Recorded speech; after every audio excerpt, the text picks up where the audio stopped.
Өз ісіне адал болу әрбір адамның парызы. Мен Білал Хадиша, нөмір 302 мектеп гимназиясының 10-шы А сынып оқушысы.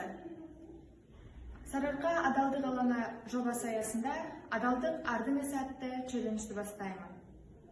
Адалдық өмірінде керек нәрсе.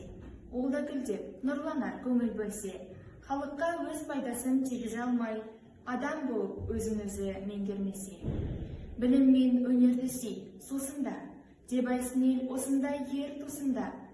Арың адал, әділ болсаң әрқашан, дүниенің бар бақыты уысыңда. Түспегені абзал ғой арқадақтың, кейін кешпе түнде шаршар қанаттың. Адал адам әрқашан еңсесі тік, әділдікті ту еткін қолғанатын. Аталмыш челленджді Мағжан Жұмабаев атындағы нөмірі 39-шы мектеп гимназиясының оқушыларына жолдаймын.